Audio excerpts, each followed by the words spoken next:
எரிவாயு ஏற்றி வந்த லாரிகளும் அரசு பேருந்தும் மோதி பயங்கர விபத்து.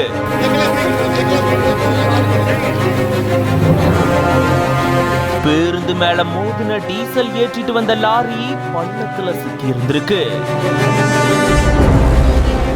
மதுரை சிவகங்கை தேசிய நெடுஞ்சாலையில செம்பூர் காலனி அப்படின்ற பகுதியில தான் இந்த மாதிரியான விபத்து நிகழ்ந்திருக்கு.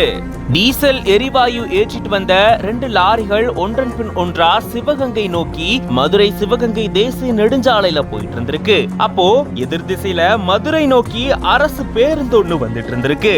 செம்பூர் காலனி அப்படின்ற இடத்துல வரும்பொழுது டீசல் ஏற்றிட்டு வந்த ஒரு லாரி முன்னாடி போன வாகனத்தை முந்தி செல்ல அந்த வாகனத்தை ஓவர்டேக் செய்ய முயற்சி செஞ்சதா கூறப்படுது. அதன் பின்னாடியே இன்னொரு லாரியும் போனதாகவும் அப்போ எதிர்ல வந்த அரசு பேருந்து மேல இந்த லாரிகள் ஒன்றன் பின் ஒன்றாய் மோதி விபத்துக்குள்ளானதா கூறப்படுது. விபத்துல லாரி பள்ளத்துல சிக்கினதாகவும் சொல்லப்படுது. இந்த சூழல்ல லாரி டிரைவர் நந்தகுமார் படுகாயம் அடைஞ்ச நிலையில பஸ்ல வந்த 20க்கும் மேற்பட்ட பயணிகளும் காயமடைஞ்சிருந்திருக்காங்க. உடனடியா திருப்புவனம், பூவந்தி, சிவகங்கைன்னு பல்வேறு பகுதிகளில் இருந்து 108 ஆம்புலன்ஸ்கள் வரவழைக்கப்பட்டு காயமடைஞ்சவங்களை சிவகங்கை அரசு மருத்துவக் கல்லூரி மருத்துவமனைக்கு சிகிச்சைக்காக அனுப்பி வச்சிருக்காங்க. இதை தொடர்ந்து அங்க மீட்பு பணியும் தீவிரமா நடந்திருக்கு. இந்த சம்பவத்தால தேசிய நெடுஞ்சாலையில பரபரப்பு சூழல் ஏற்பட்டிருக்கு. இது பத்தின உங்களோட கருத்துக்களை கமெண்ட்ஸ்ல சொல்லுங்க. மேலும் பல செய்திகளுக்கு பிஹைண்ட் ரூட்ஸ் பேஜை ஃபாலோ பண்ணிக்கோங்க.